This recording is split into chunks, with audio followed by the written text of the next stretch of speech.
पिरियडचं काळजीपूर्वक पालन करा.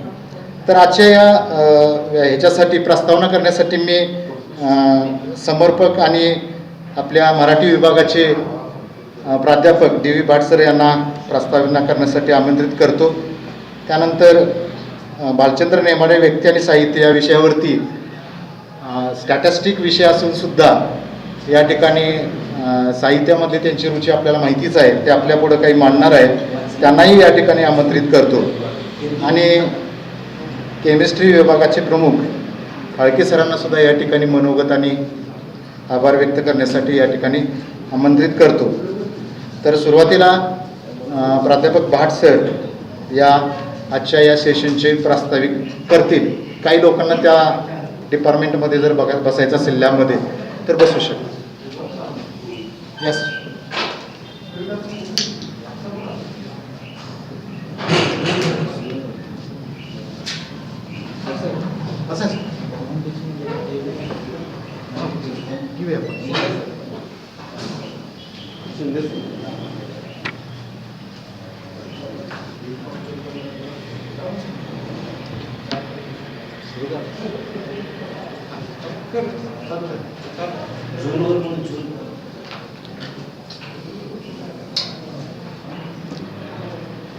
नमस्कार. सगळेजण जरा गंभीर होऊ नका. जिथं प्रश्न आहे तिथं उत्तर असतं आणि या सगळ्या परिस्थितीत आपल्याला ही उत्तरं मिळत जाणार आहेत आणि चांगलेच आनंदाचे क्षण आपल्या आयुष्यात राहणार आहेत. घरी राहा, सुरक्षित राहा असं जे सांगितलं जाते त्याचं आपण पालन करतच आहोत. आजचं जे आपलं व्याख्यान मला 26 जूनपासून सुरू आहे त्या व्याख्यानमालेचं पुष्प गुंफणारे आपल्या महाविद्यालयाचे आपल्या सर्वांचे लाडके व्यक्तिमत्व प्राध्यापक धनंजय कलंगे सर हे भालचंद्र नेमाडे व्यक्ती आणि साहित्य या विषयावरती हे पुष्प गुंफणार आहेत. विचारमंचावर ते उपस्थित आहेत. मी महाविद्यालयाच्या वतीनं त्यांचं स्वागत करतो. त्यानंतर रसायनशास्त्र विभागाचे प्रमुख प्राध्यापक फाळके सर हे इथे उपस्थित आहेत, त्यांचंही मी स्वागत करतो. आणि आपण सर्व भालचंद्र नेमाडे हे मराठी साहित्यात एक मानदंड ठरलेलं व्यक्तिमत्व आहे. म्हणजे ज्या वेळेला मराठी कादंबरी, मराठी कविता, मराठी समीक्षा यांची चर्चा होते त्यावेळेला हे नाव बाजूला करून चालतच नाही. एक स्वतःची परंपरा किंवा नेमाडे संप्रदाय निर्माण करणारं हे मराठीतलं एक आगळं वेगळं व्यक्तिमत्व आहे. आपण जरी त्यांना ज्येष्ठ साहित्यिक म्हणत असलो तरी त्यांचं जे लेखन आहे ते लेखन फार परखड आहे.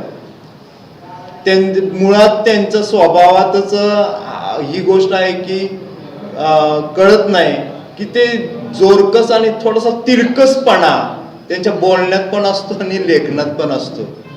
आपण त्यांच्या कादंबऱ्या वाचल्या असतीलच. कोसला, झूल, बिढार, हूल आणि अलीकडच्या काळात त्यांनी मोठा बृहत प्रकल्पच म्हणावा असे कादंबरी लिहायला घेतली. हिंदू, त्या हिंदूचा पहिला खंड प्रकाशित झाला.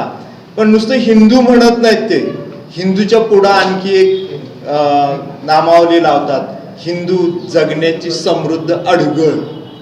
म्हणजे त्या नावाचा जो विचार होतो, हे म्हणणं जे आहे पुढे, त्यातच जो रसिक आहे तो गुंतून पडतो.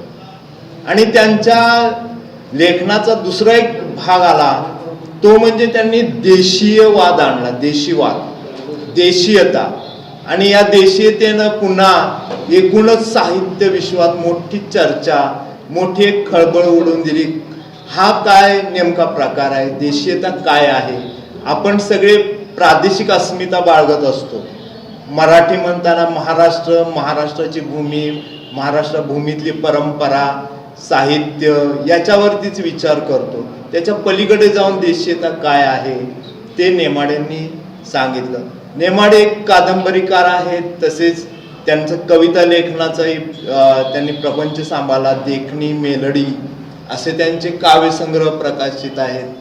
त्याचबरोबर समीक्षा हा त्यांचा मोठा भाग होता की इंग्रजी भाषेचे प्राध्यापक असल्यामुळं इंग्रजी आणि मराठी असे दोन्ही भाषांमध्ये त्यांनी एकमेकाचा कसा प्रभाव पडतो, नाटक असू दे, इतर साहित्य, भाषा विज्ञान, त्या सगळ्याचा विचार त्यांनी आपल्या साहित्यातनं, लेखनातनं केला. टीका स्वयंवर हे मराठी समीक्षेतलं एक मानदंड ठरलेलं पुस्तक आहे की त्या टीका स्वयंवर टीका बघितली तर ते कुणाचे मुलाइजा ठेवत नाही, परखडपणे ते बोलत राहतात, लिहित राहतात.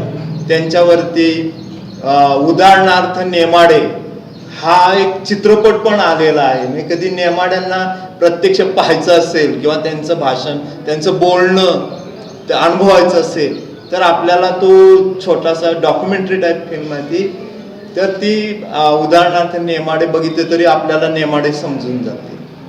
अशा नेमाड्यांना वेगवेगळे पुरस्कार मिळालेत, मानाचे पुरस्कार आहेत. ते साहित्य अकादमीचा आहे आणि मराठी किंवा एकूणच भारतीय साहित्य विश्वातला जो मानाचा पुरस्कार ज्ञानपीठ, ते मराठीला 4थं ज्ञानपीठ मिळवून देणारे म्हणजे भालचंद्र नेमाडे.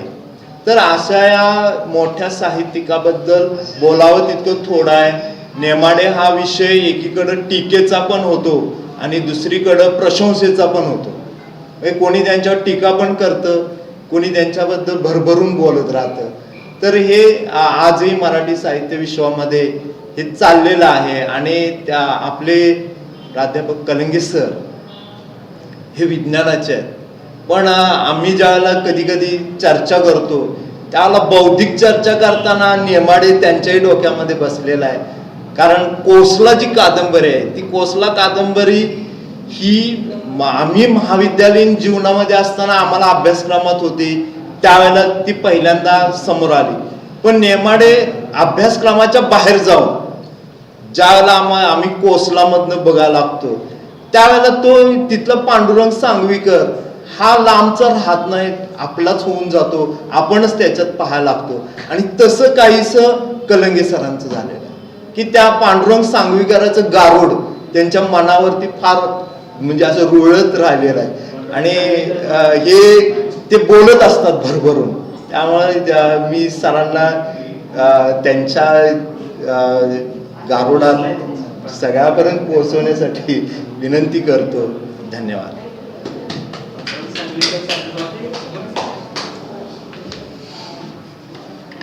धन्यवाद सर. महाविद्यालयाचे प्राचार्य डॉक्टर R.S. साळुंके सर आणि आमचे मित्र फाळके सर, ज्यांनी माझं ओळख करून दिली, विषयाची प्रस्तावना केली, अशा आमचे मित्र भाट सर आणि आपण सर्वजण. मित्र, भाट सर म्हणाले तसं ते बऱ्याच अंशी खरं आहे. नेमाड्यांचा हा जो नायक आहे पांडुरंग सांगवीकर, याचं गारुड झालंच, पण साधारणतः तो काळ असा होता की मी माझं महाविद्यालयीन शिक्षण म्हणजे ग्रॅज्युएशनचं पूर्ण करून शिवाजी विद्यापीठामध्ये हॉस्टेलवरती राहायला गेलो आणि पहिल्या एका 2-3 महिन्यामध्ये माझ्या एका मित्राकडून कोसलामधल्या काहीतरी अनपेक्षित गूढ अशा प्रसंगाबद्दल थोडं ऐकायला मिळालं. तो त्यांच्याबद्दल बोलत असे.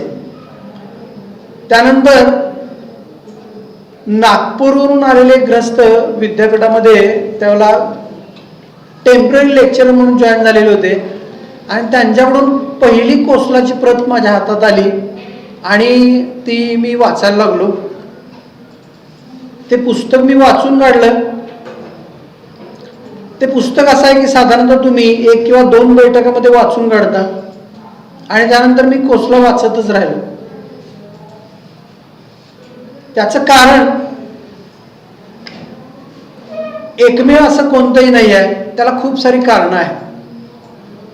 भालचंद्र नेमाडे यांचा उल्लेख लेखक, कवी, समीक्षक आणि याच्याही पलीकडे जाऊन त्यांना लिंग्विस्टिक स्कॉलर म्हणून ओळखलं जातं. तर हे नेमाडे, त्यानंतर नेमाडे हा जो विषय आहे तो म्हणजे इतका जिव्हाळ्याचा होऊन गेला मला की नेमाड्यांनी लिहिलेली प्रत्येक वेळ वाचावीशी वाटायला लागली. म्हणजे जणू काय आपण त्यांना खणून काढावं असं वाटायला लागलं. आणि मी त्यांच्याविषयी लिहून आलेलं, त्यांनी लिहिलेलं सगळं वाचायला लागलो. नेमाड्यांचा इतिहास किंवा नेमाडे या व्यक्तिमत्वाबद्दल जाणून घ्यायचं असेल ते जाणून घेणं गरजेचंच आहे. त्याशिवाय त्यांचं साहित्य किंवा त्यांनी लिहिलेल्या कादंबऱ्या, त्यांनी लिहिलेल्या कविता हे आपल्याला सहजासहजी समजत नाही आहेत. जे व्यक्तिमत्व आपल्याला आवडतं त्या व्यक्तिमत्वाबद्दल आपल्याला खूप सारं जाणून घ्यायची इच्छा असते. मी त्यांना खूप ठिकाणी सर्च केलं. त्यांच्या संपर्कात असलेल्या व्यक्तींशी मी सतत संपर्कात असतो. नेमाडे हे पूर्णतः ग्रामीण भागामध्ये त्यांनी जन्म घेतलेला आहे. आपल्याला माहित असेल की डोंगर सांगवी म्हणून जळगाव जिल्ह्यातल्या यावल तालुक्यामध्ये एक गाव आहे. त्याला आता सांगवी बुद्रुक असं ते नकाशावरती येतं. साधारणतः 5,000 लोकवस्तीचं हे गाव आहे. डोंगर सांगवी या गावात त्यांचा जन्म झाला 27 मे 1938 साली. आज मी तिला नेमाडे 82 वर्षाचे आहे. नेमाड्यांनी त्यांचं शिक्षण त्यांच्या गावामध्ये पूर्ण केल्यानंतर शेजारी डोंगर सांगवीच्या भालोद हे गाव आहे, त्या गावामध्ये त्यांनी मॅट्रिकची परीक्षा उत्तीर्ण केली. तर हा जो व्यक्ती आहे तो साहित्याशी इतका जुडलेला होता की त्यांनी मॅट्रिकला त्यांना प्रथम श्रेणीत गुण मिळाले, फर्स्ट क्लास ज्याला आपण म्हणतो. अर्थात ते मार्क्स आज आपल्याला काहीच वाटत नाही आहेत, पण त्या काळात ते खूप सारे मार्क्स होते. मग ते फर्ग्युसन कॉलेज आले पुण्याला, विद्येचं माहेरघर म्हणून. फर्ग्युसन कॉलेजमध्ये अर्थात त्यातला एक प्रसंग कोसलामध्ये त्यांनी लिहिलेला आहे की वडील म्हणत होते सायन्सला ऍडमिशन घे, पण प्राचार्याने विचारलं तुला एवढे चांगले मार्क्स आहेत तर तू आर्ट्सला का जातोय म्हणून. तर हा म्हणाला की वडील म्हणत होते सायन्सला घे पण मला आर्ट्सची आवड आहे. आणि प्राचार्य म्हणले पैसे तिकडे भरा. म्हणजे प्राचार्यांना याच्याशी काहीच घेणं देत नाही आहे. असा नरमिळून आपल्याला कोसलामध्ये खूप ठिकाणी आढळून येतो. पण जाणीवपूर्वक कला शाखेकडं, त्यातल्या भाषेकडं त्यांचा ओढा होता हे आपल्याला जाणवतं कधी. When we trace that Nemade. Fergusson कॉलेजच्या नियतकालिकामध्ये त्यांची पहिली कविता 1956 साली प्रसिद्ध झाली. म्हणजे वयाच्या 17व्या-18व्या वर्षापासून नेमाडे हे लिहिते लेखक आहेत आणि ते आज अखेर. आयुष्यातला एक असा कोणताही कालावधी नाही आहे की ज्याच्यामध्ये त्यांची लेखन विश्रांती आहे असं म्हणता येत नाही आहे. ते सतत काही ना काहीतरी लिहित असतात. BA झाल्यानंतर नेमाड्यांनी MA केलं फर्ग्युसन कॉलेजमधून. त्यांनी पहिल्यांदा लिंग्विस्टिक मधून MA केलं. त्यानंतर दुसऱ्यांदा त्यांनी इंग्लिश लिटरेचर मधून MA केलं. तर या दरम्यानच्या काळामध्ये म्हणजे अर्थात ह्या सगळ्या गोष्टी उपलब्ध आहेत, पण ज्यावेळेला आपण अशा व्यक्तिमत्वाबद्दल जे लोकांना माहिती आहे त्यांच्याशी चर्चा करतो किंवा त्याचा काही खूप सारा भाग झूल या कादंबरीमध्ये आलेला आपल्याला आढळून येतो.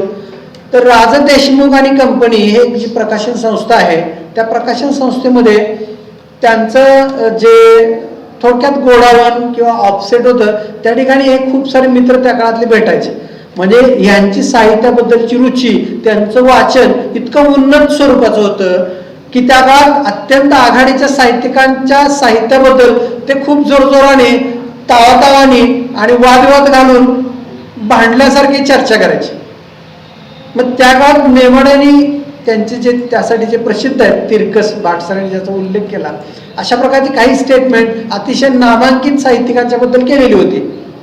मग त्यांना त्या देशमुख जे होते राज देशमुख आणि त्यांच्या पत्नी सुलोचनाबाई त्यांनी ते म्हणाले तू अशी एवढी टीका करतोस एवढ्या चांगल्या चांगल्या कादंबरीकारांच्यावर, म्हणजे त्याच्यामध्ये हना आपट्यापासून सगळे मराठीतले आणि नाशी फडके वगैरे, तर यांना अगदी ते तोडून फोडूनच काढायचे. म्हणजे यांच्या कादंबरीतले सगळे प्रसंग बेडरूम मध्ये वगैरे कसे काय घडत असतात आणि हे अनाकलनीय आहे आणि हे काय ठीक नाही आहे वगैरे, अशा प्रकारची खूप सारी टीका.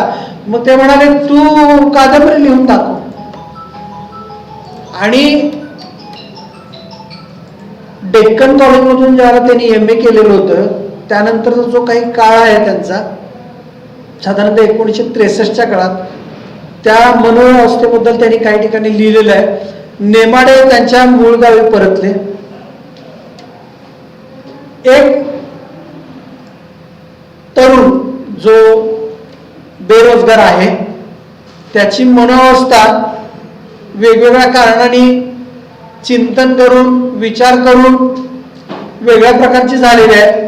असा लेखक तो, त्यांनी शब्द घेतला देशमुखांच्याकडून की मी जे लिहिन ते तुम्ही छापायला पाहिजे, आणि तो देशमुखांनी त्यांना दिला सुद्धा.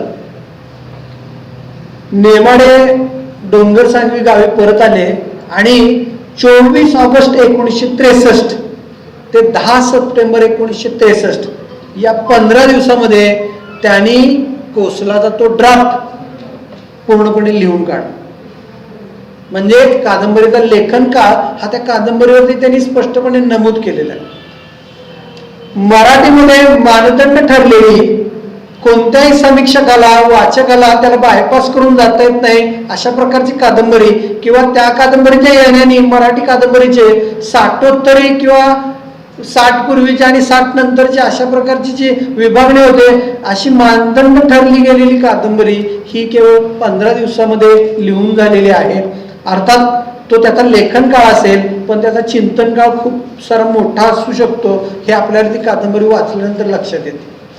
मग ती कादंबरी देशमुखांच्याकडे गेली, ती छापून आली, त्याच्याबद्दल वाद झाला, त्यातल्या काही प्रती परत घ्याव्या लागल्या, तो खूप मोठा वाद झाला. त्यानंतर ती कादंबरी काढून घेऊन पॉप्युलरकडे दिली आणि अलीकडंच त्याची एक सुवर्ण महोत्सवी आवृत्ती, म्हणजे 50 वर्ष त्या कादंबरीला पूर्ण झाली आणि सुवर्ण महोत्सवी आवृत्ती कोसलाची छापून आलेली आहे. नेमाडेनी, म्हणजे नेमाडे ज्यावेळेला MA करत होते त्यावेळेला ते प्रतिथयश लेखक झालेलेच होते. कोसला बाजारात आलेली होती आणि ती वाचकांमध्ये लोकप्रिय व्हायला लागलेली होती, पण ही कादंबरी हळूहळू अशी इतकी झिरपत झिरपत झिरपत वाचकांपर्यंत जायला लागली की प्रत्येक जण त्याच्याबद्दल बोलायला लागला. पण दरम्यानच्या काळामध्ये नेमाड्यांनी काही महाविद्यालय जॉईन केली, म्हणजे अहमदनगरचं आहे, धुळेला आहे. 1965-66चा जो कालावधी आहे त्याच्यामध्ये त्यांनी लेक्चरशिप केली. इंग्रजी भाषेचे ते लेखक, म्हणजे लिंग्विस्टिक इंग्रजी लिटरेचर त्यांचं होतं, म्हणजे बाय ट्रेनिंग ते इंग्रजीचे प्राध्यापक. त्यांनी इंग्रजी भाषेचे प्राध्यापक म्हणून कॉलेजेस जॉईन केली. त्यानंतर ते औरंगाबादला गेले. औरंगाबादवरून ते 1 वर्षासाठी school of oriental and African studies हे लंडनमध्ये आहे, तिथं मराठी शिकवायला गेले. त्या ठिकाणी त्यांनी इतर भाषिक लोकांनी मराठीचा अभ्यास करावा याच्यासाठी मराठी रीडिंग कोर्स आणि मराठी फॉर बिगिनर्स अशी पुस्तकं लिहिलेली आहेत. 1 वर्षाचा तिथला कालावधी पूर्ण करून ते परत औरंगाबाद विद्यापीठामध्ये परत आले आणि तिथे त्यांनी दीर्घकाळ सेवा बजावली. औरंगाबाद विद्यापीठ पूर्ण झाल्यानंतर ते गोव्याला हेड आणि प्रोफेसर डिपार्टमेंट ऑफ इंग्लिश तिथं त्यांनी काही काळ अध्यापन केलं. त्या काळात त्यांनी कविता लिहिल्या, मी त्याचा परवा उल्लेख केला. तिथून ते रिटायर, म्हणजे गोवा सोडल्यानंतर ते पुन्हा गुरुदेव रवींद्रनाथ टागोर अध्यासन आहे मुंबई विद्यापीठामध्ये कंपॅरेटिव्ह लिटरेचरचं, ते त्यांनी जॉईन केलं आणि तिथून ते रिटायर झाले. मुंबई विद्यापीठातून रिटायर झाल्यानंतर Indian institute of advanced studies, सिमल्याला एक इन्स्टिट्यूट आहे, ती अशा विद्वान लोकांना फेलोशिप देते, पाठ्यवृत्ती देते आणि अशा प्रकारची एक फेलोशिप नेमाड्यांना दिली गेली आणि सिमला या ठिकाणच्या वास्तव्यामध्ये त्यांनी जे 1980च्या दरम्यान सुतोवाच केलेलं होतं हिंदू कादंबरीचं, त्या कादंबरीचा जो ड्राफ्ट तयार झालेला होता त्या ड्राफ्टवरती काम करून ती कादंबरी त्यांनी लिहून काढली आणि 2010 साली हिंदू प्रकाशित झाली. म्हणजे हा साधारणतः त्यांचा हा जो पट आहे याच्या खूप सारं संशोधन केलेलं आहे. जिज्ञासू लोकांना मी सांगू इच्छितो की तुम्ही गुगलमध्ये तुम्ही सर्च केलं नेमाड्यांना तर तुमच्या लक्षात येईल त्यांचे खूप सारे आर्टिकल्स. आत्ता आपल्याकडे पोस्ट नॅक कॉलेजची परिस्थिती पाहिली तर आपल्याकडे एक मानदंड आहे, कुणाच्या नावावर किती पब्लिकेशन आहे त्याच्यावरून त्याची विद्वत्ता ठरवायची. म्हणजे त्या मापदंडामध्ये सुद्धा तुम्ही पाहिलं तर नेमाड्यांच्या नावावरती अनेक रिसर्च आर्टिकल्स अत्यंत रेप्युटेड जर्नल्समध्ये प्रसिद्ध झालेली आपल्याला आढळून येतात. पण नेमाड्यांनी जे कादंबऱ्या लिहिल्या, आता कोसलाबद्दल मी बोललो, ती 1964 मध्ये ती कादंबरी प्रकाशित झाली. त्यानंतर नेमाड्यांचं प्रकाशित झालेलं साहित्य हे डायरेक्ट बिडार 1963 च्या आसपास. बिडार नंतर फुल नावाची कादंबरी लिहिली, 3 वर्षाच्या फरकाने ते प्रकाशित झाले. त्यानंतर जरीला नावाची कादंबरी लिहिली आणि त्यानंतर झूल नावाची कादंबरी लिहिली. एकूण 5 कादंबऱ्या झाल्या. त्यानंतर आपल्याला कादंबरीमध्ये त्यांचा खूप मोठा गॅप आढळतो. त्यानंतर डायरेक्ट हिंदू जगण्याची समृद्ध अडगळ ही 2010 साली कादंबरी प्रकाशित झाली. अर्थात त्याच कादंबरीसाठी त्यांना पुढे ज्ञानपीठ पारितोषिक कमिटीने ते विचारात घेतलं. पण या व्यतिरिक्त नेमाड्यांनी कविता लिहिल्या. देखणी आणि मेलडी हे त्यांचे 2 काव्यसंग्रह आहेत. पैकी मेलडीमध्ये प्रकाशित झालेल्या सर्व कविता परत देखणीमध्ये इन्क्लूड करून अधिकच्या कविता असे त्यांचे 2 कविता संग्रह आहेत. मुळात कवी नेमाडे हे फार मूळचे, म्हणजे विद्यार्थी दशेपासून ते कविता लिहित होते. जसं मगाशी उल्लेख केला की फर्ग्युसन कॉलेजच्या नियतकालिकामध्ये त्यांची कविता पहिली प्रकाशित झालेली आहे. रहस्यरंजन, छंद वगैरे त्या काळच्या प्रसिद्ध मासिकामध्ये नेमाड्यांच्या कविता प्रसिद्ध झालेल्या आहेत. त्यानंतर नेमाड्यांनी टीका, समीक्षा, त्याच्यामध्ये टीका स्वयंवर ज्याचा उल्लेख भाटसरांनी केला, या पुस्तकाला साहित्य अकादमीचा अवॉर्ड मिळालेला आहे. साहित्याची भाषा, इंग्रजीमध्ये त्यांनी विपुल लेखन केलं. लेखकाचा लेखकराव होतो तो का, हा त्यांचा निबंध अतिशय गाजला. म्हणजे बहुसंख्य वेळा खूप मोठ्या व्यक्तिरेखांबद्दल खूप साऱ्या आख्यायिका पसरल्या जातात. जसं की कवी ग्रेस बद्दल सांगितलं जातं की त्यांना त्यांचा एक फॅन विदेशातून मोठं चिरूट, ज्याला आपण सिगारेट म्हणतो ते, आणि स्कॉच, अतिशय उच्च दर्जाची स्कॉच त्यांना भेट म्हणून पाठवायचं. कवी ग्रेस विक्षिप्त होते. जसं की त्यांच्या दरवाजा बाहेर बोर्ड असायचा, I am free but not available. त्यानंतर अरुण कोल्हटकर नावाचा दुसरा एक कवी आहे, बायलिंग्वल, त्याच्यावर सुद्धा एक आर्टिकल नेमाड्यांनी लिहिलेलं आहे. तर ते त्यांच्याबद्दल जो आर्टिकल आला त्याच्यामध्ये Arun Kolhatkar leaves in Mumbai without telephone and television. म्हणजे हे अशा प्रकारच्या ज्या गोष्टी पसरतात, तसं नेमाड्यांच्या बद्दल खूप साऱ्या गोष्टी. नेमाड्यांच्या अखंड कादंबऱ्या पाठ असलेली लोक आहेत. म्हणजे बिडार ही कादंबरी अशी आहे की एका मुलीला पहिल्या शब्दापासून शेवटच्या शब्दापर्यंत मुखोद्गत आहे कादंबरी. आपल्या कराडचा एक विद्यार्थी आहे, MA मराठी झालेला, त्यांनी हिंदू प्रकाशित झाल्यानंतर स्वखर्चानं 100 प्रती विकत घेऊन त्या वाटल्या. नेमाडे हे लेखकांचे लेखक आहेत. नेमाड्यांनी साहित्याचं जे वर्तुळ आहे त्याचा परीघ विस्तार नेलाच नेला, पण त्याचं केंद्र महानगरीय साहित्याकडून शहरी ग्रामीण हा जो मध्य आहे तिथपर्यंत आणायचं काम केलं आणि ह्या विस्तारलेल्या परिघामध्ये अनेक सारे साहित्यिक निर्माण झाले. त्यामुळे भाट सरांनी जो मग अशी उल्लेख केला की नेमाड पंथीय हा एक पंथच निर्माण झाला, नेमाडे कल्ट असं त्याला काही लोक उपवासानं काही लोक प्रशंसेनं म्हणतात. इकडचे बहुसंख्य सारे लेखक तुम्ही पाहिलं तर ते नेमाड्यांचे चांगले वाचक असतात. नेमाड्यांचं काय प्रसिद्ध होतंय आणि ते आपल्याला कधी वाचायला मिळतंय अशा उत्सुकतेनं लोक बसलेले असतात. म्हणजे एक प्रसंग आहे की मराठी विद्यामध्ये रणधीर शिंदे म्हणून एक प्राध्यापक आहेत, त्यांच्याशी मी खूप वेळा अधूनमधून बोलत असतो. मराठी विभागामध्ये शिवाजी विद्यापीठामध्ये साधारणतः 1984च्या आसपास एक सेमिनार झाला होता.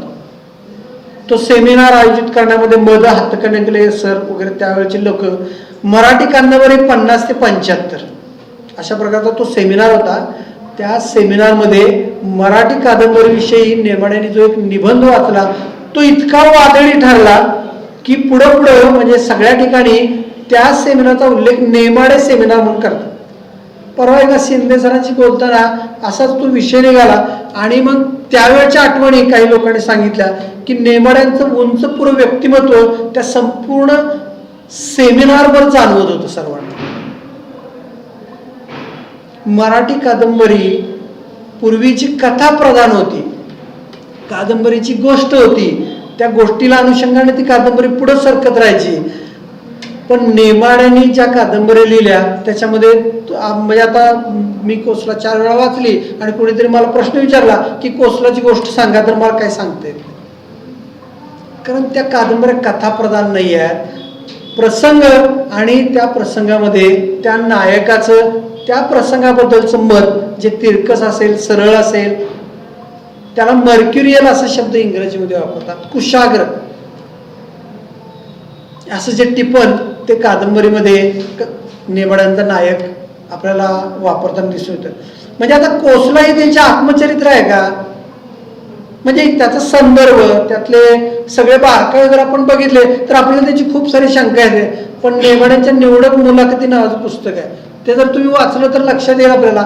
नेमाडे सांगतात कोसलामध्ये मी 90% आणि माझा बाप 100% आहे. म्हणजे थोडक्यात त्यांना अनुभव आलेला, म्हणजे कोणत्याही लेखका ज्या परिसरामध्ये तो अधिवास करतो, ज्या प्रसंगाशी त्यांचा संबंध येतो, त्या सगळ्या गोष्टींचं रिफ्लेक्शन त्याच्या साहित्यामध्ये येणं स्वाभाविक आहे, तशाच प्रकारचं येणं. पण आपण नेमाड्यांच्या कादंबऱ्यांच्याकडे जर पाहायला गेलो, मग अशी भाट सरांनी त्या गोष्टीचा उल्लेख केला. आता कोसला प्रसिद्ध होऊन 50 वर्षापेक्षा जास्त कालावधी झाला. Why you are talking about this old book असा प्रश्न आपण कुणालाही विचारू शकतो, जसं की तुम्ही मला विचारू शकता. पण कोसलाचं जे वैशिष्ट्य आहे, कोसलामध्ये पांडुरंग सांगवीकर असं लांबलचक नाव धारण करणारा हा जो नायक आहे, तो नायक जर आपण गृहीत धरलं की प्रत्येक 10 वर्षाला एक पिढी बदलत राहते, तर प्रत्येक पिढीला तो आपलासा का वाटतोय? पांडुरंग सांगवीकरामध्ये आपलं चित्र आपल्याला का दिसतंय, ही कादंबरी वाचल्यानंतर खास करून आपल्या जास्त लक्षात येते. अर्थात माझं स्वतःचं असं मत आहे की ज्यांनी हॉस्टेलचं लाईफ अनुभवलेलं आहे, ज्यांनी आपल्या गावामध्ये काही काळ वास्तव केलेलं आहे, जे लोक अशा खूप साऱ्या नात्यांचा पसार असलेल्या घरामध्ये वाढलेले आहेत, घर, भावकी, गाव, जमीन, शेत आणि त्याची एक दुसरी बाजू की जो शहरामध्ये शिक्षण घेत आलेला आहे, आधुनिक शिक्षण ज्यांनी घेतलेलं आहे, अशा सर्वांना कोसलाच्या पांडुरंग सांगवीकराबरोबर रिलेट करणं हे अत्यंत स्वाभाविक. कोसलामध्ये म्हणजे आपण वाचताना आपल्याला असं वाटतं की कुठल्या तरी एखाद्या प्रसंगामध्ये आपण चपकलपणे बसतोच तिथं, तो आपल्याला खूप जवळ वाटायला लागतो. अर्थात कोसलावरती खूप साऱ्या टीका पण झाल्या, लोकांनी त्याच्याबद्दल लिहिलं. अर्थात त्या कादंबरीमध्ये काय आहे याचा उल्लेख करण्यापेक्षा मला तुम्हाला सांगायला आठवेल की साकेत प्रकाशन हे आहे, बाबा भांडचं प्रकाशन आहे, औरंगाबादहून ते प्रकाशित करतात. तर त्यांनी एक काय केलं काम की कोसलाबद्दल नावाचं एक पुस्तकच काढलं. कोसलाबद्दल आजतागायत कुणी काय काय लिहिलेलं आहे ते सगळं या पुस्तकामध्ये त्यांनी छापून टाकलं. कोसला या कादंबरीबद्दल तत्कालीन आज अखेर सर्व साहित्यिक, सर्व समीक्षक, सर्व अभ्यासू काही ना काहीतरी लिहितच असतात. त्यांनी सांगितलं या कादंबरीला बायपास करता येत नाही. त्या कादंबरीबद्दल लिहावंसं वाटणं हेच त्याचं खरं मोठेपण आहे आणि ते आपल्याला जाणवतं. त्याचं कारण काय? कादंबरी वाचताना आपण मी पांडुरंग सांगवीकर उदाहरणार्थ आज वय वर्ष 25 या वाक्यापासून सुरुवात झाली ती शेवटच्या वाक्यापर्यंत आपल्या लक्षात येतं की त्यांनी जी भाषा वापरलेली आहे ती भाषा स्वतः कष्टानं तो तिथं राहत नाही आहे. म्हणजे हे त्या शब्दाचं म्हणजे या सगळ्या भाषेला पु ल देशपांडेंनी अतिशय समर्पक शब्द वापरला. साहित्य संमेलनाचं भाषण करत असताना हा जो तरुण आलेला आहे त्यांनी ह्या ज्या भाषेच्या धांदोट्या काढल्या आणि आम्हा समकालीन साहित्यिकांना डुलक्या घेताना पकडलं त्यांनी, असं त्यांनी त्यांच्या भाषणामध्ये मांडलं. भाषेच्या धांदोट्या असा शब्द त्यांनी वापरला आणि ते आपल्याला छोटी छोटी जी वाक्य आहेत त्याच्यातून ते जाणवत राहतं. ती एक वेगळ्या प्रकारची भाषा आहे. जी भाषा आपली वाटते, आपल्याला वाटते म्हणून प्रत्येकाला त्याच्याशी रिलेट करावंसं वाटतं. हे कोसलामध्ये खूप ठिकाणी येते. पण कोसलाचं वैशिष्ट्य काय तर त्याचा जो नायक हा पांडुरंग सांगवीकर हा प्रत्येक गोष्टीचं चिंतन करतो, त्याच्याबद्दल मत व्यक्त करतो. भले ते तिरकस असेल तो तिथं मांडतो, तो चिंतन करतोय, सगळ्या गोष्टींबद्दल चिंतन करतोय, तो मांडतोय आणि आपल्याला त्याच्यातून जाणवत राहतं की आपण हे काहीतरी जो बंपकपणा चाललेला आहे. महानगरीय साहित्य जे आहे अर्थात त्याच्यामध्ये भाऊपाध्ये वगैरे ही लोक नंतरच्या आल्यानंतर फरक जो पडला, पण त्यापूर्वी आपण एका वेगळ्या कादंबरीच्या कुठंतरी नादाला लागून भरकटत चाललोय आणि त्याच्यावरची जी चर्चा आहे ती आपल्याला तिथं जाणवत राहते. तर हा पांडुरंग सांगवीकर वेगवेगळ्या गोष्टीबद्दल आपली मतं मांडतो. त्याचा उद्वेग आहे, वडिलांच्या बद्दलचा राग आहे, गावातल्या वेगवेगळ्या गोष्टींबद्दल त्याची जाण आहे. या सगळ्या गोष्टी आपल्याला भावून जातात. म्हणजे कोसला वाचल्यानंतर खूप साऱ्या लोकांनी खूप साऱ्या वेगळ्या प्रकारच्या प्रतिक्रिया व्यक्त केल्या, पण ती कादंबरी वाचत राहावीशी वाटते लोकांना आणि प्रत्येक नव्या पिढीला ती कादंबरी वाचत राहावीशी वाटते. अर्थात ते किती काळ चालेल म्हणजे नेमाड्याने सांगितलं की माझ्यासाठी आता ते कोसला संपून गेलं, पाठीमागं पडलं, आता मी त्याचा विचार करत नाही आहे, पण वाचक मात्र ते काय सोडायला तयार नाही आहे. ज्या पद्धतीने ते लिहितात ती सगळीची पद्धत आहे ती खूप चांगल्या प्रकारची भाषा येते. आता माझा सगळा वेळ बराचसा खाल्लेला आहे त्यामुळं मला खूप सारं त्यांच्याबद्दल बोलायचं होतं, परंतु काही मोजक्या गोष्टींचा उल्लेख करणार आहे मी. नेमाडे वाचताना त्यांचा जो नायक आहे तो अतिशय महत्त्वाचा असतो. पहिला पांडुरंग सांगवीकर, कुशाग्र बुद्धिमत्तेचा पण तिरकस कॉमेंट करणारा. दुसरा नायक त्यांनी घेतला कोसला संपल्यानंतर, त्यांनी दुसरा नायक घेतला चांगदेव पाटील. हा कोसलाच्या पांडुरंग सांगवीकरची नकारात्मकता लोक म्हणले निगेटिव्ह, म्हणजे तो हिरो नाही आहे, he is an anti hero. Anti हिरोची भूमिका त्याला लोकांनी मांडायला सुरुवात केली, कारण तो स्वतःचं घर पाडून टाकण्याविषयी बोलतो, ही सगळी परंपरा बदलण्याविषयी बोलतो, वडिलांबद्दल प्रचंड उद्वेग व्यक्त करतो. तर तो अँटी हिरो हा मागे ठेवून नेमाडे पुढे जातात. चांगदेव पाटील हा त्यांचा जो नायक आहे तो आता प्रगल्भ झालाय, तो प्राध्यापक झालाय, नवोदित प्राध्यापक आहे. मग हा म्हणजे अर्थात त्यांचाच प्रवास आहे तो वेगवेगळ्या कॉलेजमध्ये. स्थलांतराची जी भाषा आहे ती त्याच्यामध्ये येते. एका शहरातून दुसऱ्या शहरामध्ये स्थलांतर करत मुंबईकडून ग्रामीण भागाकडे हा प्राध्यापक अनुभव घ्यायला येतो. हा चांगदेव पाटील आता त्यांनी काय केलं, वस्तुस्थितीचा स्वीकार केला, रियालिटीचा स्वीकार केला. त्यामुळं चांगदेव पाटील हा रिअलिस्टिक वास्तववादी नायक आहे. पण एका समीक्षकाने म्हटलंय की चांगदेव पाटील असा आहे की जणू काही is a ticking bomb of ideas. म्हणजे कोणत्या आयडिया कधी फेकेल, आपल्याला वाटतं ना टिक टिक करणारा एखादा बॉम्ब, तशा प्रकारचा हा बॉम्ब म्हणजे चांगदेव पाटील आहे.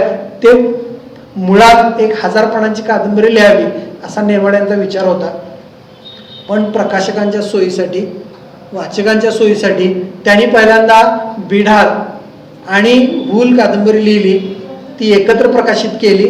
त्यानंतर त्यांनी जरीला आणि झूल ह्या कादंबऱ्या लिहिल्या, पण त्या न लिहिता त्याचे 4 भाग लिहिले आणि त्याला चांगदेव चतुष्ट असं म्हणतात. इंग्रजीमध्ये त्याला कॉर्टेट असा शब्द वापरतात. अशा प्रकारचा परकीय साहित्यिकांनी वेगवेगळे प्रयोग झालेले आहेत, पण हे चांगदेव चतुष्ट ही कादंबरी आपल्या समोर येते. तर हा चांगदेव पाटील तोही पुन्हा परत म्हणजे त्याच्यामध्ये तर त्यांनी इतकी भयानक स्वरूपाची स्टेटमेंट केलेली आहे, म्हणजे जातीयवादाबद्दल बोलले, शिक्षणातल्या व्यवस्थेबद्दल बोलले, सगळ्याबद्दल बोलले. पण नेमाडे हे सर्व लिहित असताना अतिशय म्हणजे वाचकाला आपल्यामध्ये सामावून घेत असतात. अर्थात कादंबरी ह्या काय आहे की लेखक आणि वाचक ह्यांचा 1 to 1 कॉरेस्पॉन्डन्स असतो, एकमेकांशी रिलेट करणं. जसं नाटक हे आपण समूहाबरोबर, नाटककार समूहाबरोबर कम्युनिकेट करत असतो, तसं कादंबरीकार हा एका व्यक्तीबरोबर कम्युनिकेट करत असतो. तसं प्रत्येक वाचकाबरोबर कम्युनिकेट करत असताना जी भाषा आहे ती आपल्याला या सगळ्या कादंबरीमधून, काही लोक त्याला रटाळ कादंबरी वगैरे म्हणतात, पण त्यांची जी वैशिष्ट्य आहेत त्या सगळ्या वैशिष्ट्यासह तो तिथे येतात. त्यानंतर नेमाड्यांनी खूप सारी समीक्षा वगैरे लिहिली, पण त्यानंतर नेमाडे जे अवतरले ते म्हणजे एक नवीन नायक घेऊन. अर्थात हे नायक घेताना सुद्धा नेमाडे इतकं चाणाक्षपणे घेतात. पहिला नायक आहे पांडुरंग सांगवीकर, हा जो विद्यार्थी आहे, भाषेचा अभ्यासक आहे. दुसरा हा चांगदेव पाटील, प्राध्यापक आहे, मुलांच्या बरोबर शिकणं शिकवणं याच्यामध्ये रमणार आहे, शैक्षणिक परिसरामध्ये अकॅडमिक स्वरूपाचा आहे. आता तिसरा नायक जो आहे हा खंडेराव विठ्ठल, हा आहे तो आर्किओलॉजिस्ट आहे, पुरातत्वशास्त्राचा विद्यार्थी आहे. आणि जसं नेमाडेनी परंपरा किंवा त्यांचा जो नेटिव्हिजमची थिअरी आहे, देशीवादाबद्दलची जी थिअरी आहे की तुमच्या परंपरेमध्ये, तुमच्या अस्मितेमध्ये ज्या काही गोष्टी आहेत त्या तुमच्या साहित्यामध्ये आल्या तर ते साहित्य चिरकाल टिकेल, अशा प्रकारची जी ग्लोबलायझेशनला निगेट करणारी, त्याच्या विरोधार्थी प्रकारची जी थिअरी आहे ती मांडायची. मुळातले तो नेटिव्हिजमवरती त्यांची जी पुस्तिका आहे, पुस्तक म्हणू यावं त्याला किंवा पुस्तिका म्हणू शकतो आपण, ती शिमल्याच्या वास्तव्यामध्ये अर्थात फेलोशिप त्यांना त्यासाठी मिळाली होती. ते नेटिव्हिजमचं पुस्तक त्यांनी लिहिलेलं आहे. अर्थात मी काय ते फार खोलात जाऊन वाचलेलं नाही, त्याबद्दल मी तिथं बोलणार नाही. पण हा जो खंडेराव विठ्ठल हा नायक हिंदूमध्ये अवतरलेला आहे, त्यातला तुम्ही पहिला भाग जर वाचून काढला तुमच्या लक्षात येईल की त्या सिंधू नगरीमध्ये जो उत्खनन चालू आहे, त्या सिंधू नगरीत एका डब्बू आणि झिब्बू बैलांच्या गाडीमध्ये बसून हा खंडेराव येतोय. तो आता गेल्या 5000 वर्षाचं उत्खनन करणार आहे. जी आपली परंपरा आहे, जी हिंदू संस्कृती आहे, जी सिंधू संस्कृती आहे, त्याच्यावरती जे आक्रमण झालंय, परशुराम रूपी जे आक्रमण झालेलं आहे, तर तो जो प्रसंग नेमाड्यांनी मांडून पुढे त्या कादंबरीकडे जायला लागतात. तर हा जो खंडेराव आहे तोही साधारणतः सुधारित आवृत्ती म्हणा, पांडुरंग सांगवीकर, चांगदेव पाटीलची सुधारित आवृत्ती, आणि तो आता परंपरेविषयी बोलतोय, तो संस्कृतीबद्दल बोलतोय, बोलण्याची त्याची तीच पद्धत आहे. पण हा सारा जर व्याप तुम्ही पाहिला, साधारणतः 600च्या वर पानं आहेत हिंदू कादंबरीची. ती कादंबरी वाचताना आपल्या लक्षात येईल की नेमाड्यांचा अभ्यास किती आहे. नेमाड्यांनी जो मोठा असा एक पट मांडलेला आहे, ज्याला एका लेखकाची स्पेस आपण म्हणतो, त्याचा जो अवकाश आहे, त्याच्यामध्ये येणारी पात्र आहेत, म्हणजे तुम्ही पात्रांची यादी करायचा जरी प्रयत्न केला तरी ती यादी इतकी मोठी होईल की आपण कंटाळून जाऊ. मग असा हा जो लेखक आहे तो अत्यंत आदी लेखक, उग्र लेखक अशा स्वरूपाची भूमिका आपल्या समोर येते. तो जो आख्यान गातोय, लोकगीताची त्याला परंपरा, म्हणजे देशीवादाच्या सगळ्या खुणा पहिल्या कादंबरीपासून शेवटच्या कादंबरीपर्यंत आपल्याला त्यांच्या लेखनामध्ये दिसून येतात, पण हिंदूमध्ये ते जास्त प्रमाणात दिसून येतात. त्यांचं जे वैशिष्ट्य आहे की व्यक्तीचा उल्लेख, गावाचा उल्लेख, नावाचा उल्लेख न करता त्या व्यक्तीबद्दल संपूर्ण, म्हणजे उदाहरणार्थ पुण्यावरून एक ग्रस्त माझ्याबरोबर प्रवेश करायला पुण्याला, अर्थात ते ग्रस्त कोण, त्यांचं नाव काय वगैरे कळत नाही, पण त्या ग्रस्ताबद्दल इतंभूत माहिती आपल्याला तिथं आढळून येते. त्यांच्या गावातला एक गरुड नाके कॅप्टन असं एक कॅरेक्टर, म्हणजे गरुड नाके कॅप्टन, तो ते हिंदूमध्ये आपल्याला आढळून येतो. म्हणजे अशा कितीतरी गोष्टी आहेत की ज्या त्या कादंबरीमधून आपल्या समोर येतात की ज्याच्यामध्ये नेमाडे ज्या देशीवादाबद्दल बोलतात, ज्या भाषेच्या आग्रहाबद्दल बोलतात, मातृभाषेतून शिक्षणाबद्दल बोलतात. भाषा आवश्यकच आहे, इंग्रजी भाषा शिकायलाच पाहिजे, पण आपली भाषा अधिक समृद्ध करायला पाहिजे, त्याच्यामध्ये अधिक आपल्याला मिळणार आहे हे त्यांच्या भाषेमधून आपल्या लक्षात येतं. तर ही जी भाषा त्या हिंदूमध्ये आपल्याला आढळून येते. त्यांच्या त्या चांगदेव अर्थात त्यांनी हिंदू चतुष्ट लिहायचं असा संकल्प आहे त्यांचा. दुसऱ्या तिसऱ्या भागावरती अर्थात त्यांच्या संपर्कात असलेले लोक सांगतात त्याचं प्रूफ रिडिंग वगैरे चालू आहे, कदाचित ते भाग येतील. तो खंडेराव विठ्ठल आता इथून पुढे जाणार आहे. आतापर्यंत तो त्याच्या परंपरेविषयी तिथल्या आदिवासाबद्दल बोलत राहतो. तर नेमाड्यांचं जे एकूण वाचन आहे त्याच्यामध्ये आपल्याला आपण या अँगलनी त्याच्याकडे वाचायला लागलो की आपण त्याच्यामध्ये गुंतून जातो. त्यांची जी भाषा आहे ती इतरांपेक्षा कशी वेगळी वाटते आपल्याला. त्यांची जी पात्र आहेत, त्यांची नावं आहेत, ते जे प्रसंग घेतात त्या सगळ्या प्रसंगाबद्दल आपल्याला जाणवतं आणि त्या कादंबऱ्याच्या वाचाव्याशा वाटतात. पण एका गोष्टीचा उल्लेख करून मी आपल्यासमोर थांबणार आहे की जो प्रसंग आहे म्हणजे दुःख ह्या गोष्टीबद्दल लिहिताना, म्हणजे माझ्या माहितीप्रमाणे मी जी काही थोडीफार पुस्तकं वाचलेली आहेत त्याच्यामध्ये दुःख ह्या गोष्टीला न्याय देणारा किंवा त्या गोष्टीचे चित्रण करणारा, लेखन करणारा नेमाडेसारखा कोणी लेखक असेल असं मला वाटत नाही आहे. अद्वितीय लेखक असं म्हणावं लागेल. म्हणजे कोसलामध्ये त्यांची बहीण मनी तिचा मृत्यू होतो प्लेगच्या साथीने. ते त्याला त्या पत्रातून कळतं पांडुरंग सांगवेकरला. तो पुण्यात विद्यार्थी असतोय. त्या मणीच्या मृत्यूनं त्याला जे दुःख झालेलं आहे आणि त्याच्यावर त्यानं जे चिंतन केलेलं आहे ते चिंतन म्हणजे तो कादंबरीतला जे 2 पानांचा जो प्रसंग आहे तो प्रसंग म्हणजे अद्वितीय प्रसंग मानला जातो. पुलंनी त्याच्यावरती प्रतिक्रिया देत असताना म्हणजे कोसलानंतर त्यांनी जे लिहिलेलं आहे त्यामध्ये दुःखाचं इतकं निखळ दर्शन मला अन्य ठिकाणी कुठं पाहायला मिळालेलं नाही. नेमाड्यांची हातोटीच आहे.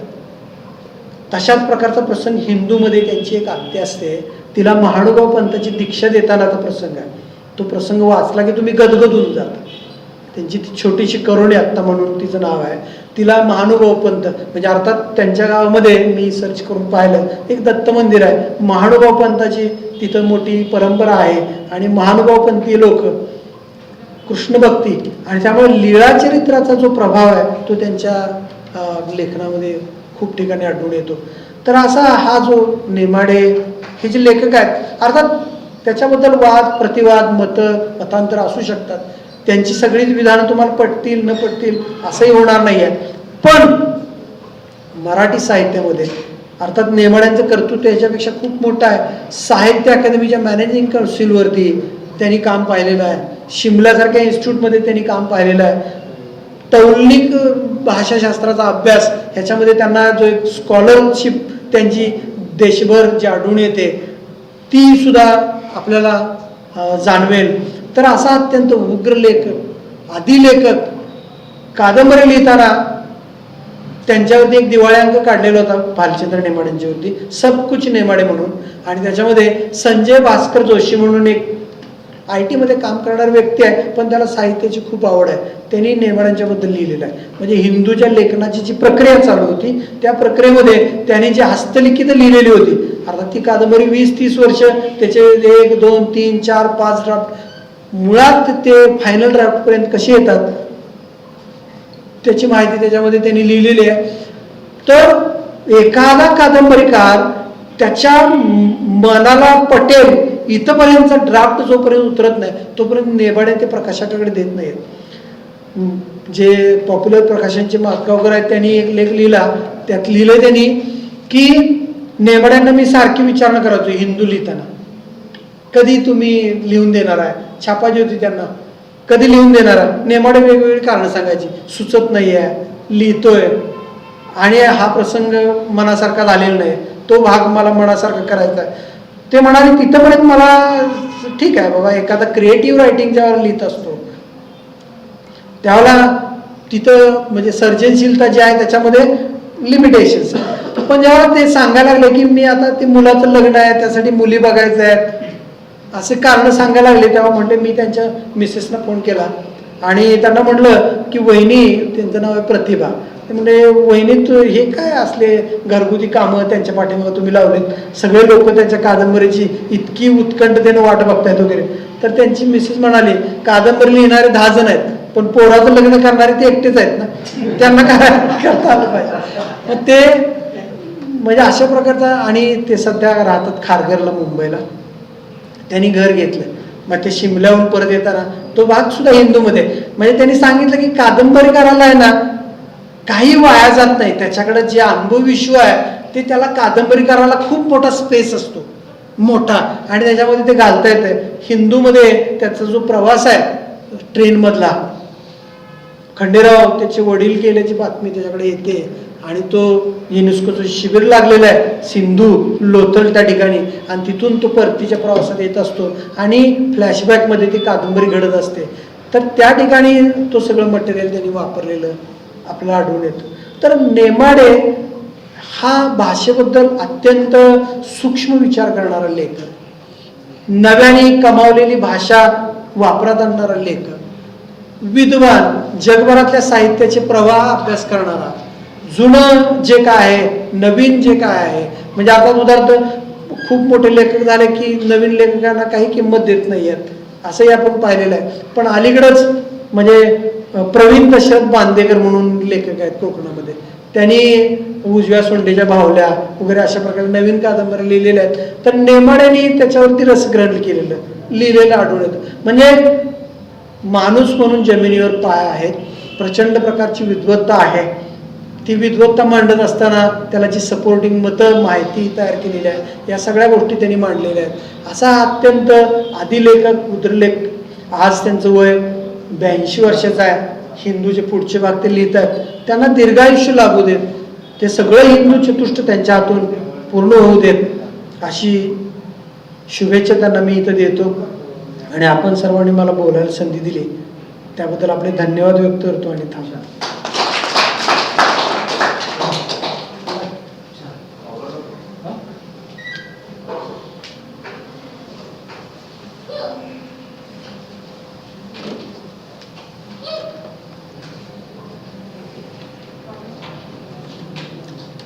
आज आपल्या या ऑनलाईन चर्चासत्राच्या 7व्या पुष्पामध्ये आपले सहकारी प्राध्यापक कलंगे सर यांनी नेमाडे व्यक्ती आणि साहित्य या विषयावरती अत्यंत बारकाईनं परीक्षण केलं. आपल्या विनंतीला मान देऊन त्यांनी जे मार्गदर्शन केलं त्याबद्दल महाविद्यालयाच्या वतीनं, स्टाफ अकॅडमीच्या वतीनं त्यांचा आभारी आहे. त्याचबरोबर आजच्या या चर्चासत्रासाठी प्राध्यापक मराठी विभाग प्रमुख प्राध्यापक भाट सर यांनी या कार्यक्रमाची प्रस्तावना आणि ओळख करून दिली, त्याबद्दल मी त्यांचाही आभारी आहे. या चर्चासत्राची सुरुवात आपल्या महाविद्यालयाच्या प्राचार्यांनी या आत्ताच्या पॅन्डेमिक वस्तुस्थितीमध्ये आपल्यासाठी एक चांगली संधी निर्माण केली आणि त्यांच्यामुळं हे चर्चासत्र आपण इथं घेतो. तर त्यांनी संधी आपल्याला निर्माण करून दिली त्याबद्दल त्यांचाही मी आभारी आहे. आपण सर्वजण इथं दररोज येऊन या चर्चासत्राचा लाभ घेतो आहे, परंतु त्यासाठी जी काही टेक्निकल तयारी करावी लागते त्यासाठी प्राध्यापक नितीन सर, संदीप पाटील सर, आपल्या महाविद्यालयाचा टीचिंग नॉन टीचिंग स्टाफ या सर्वांनी काही ना काही कॉन्ट्रीब्युशन दिलेलं आहे. त्या सर्वांचेही मी आभार मानतो आणि हा कार्यक्रम संपला. जय हिंद. अभिनंदन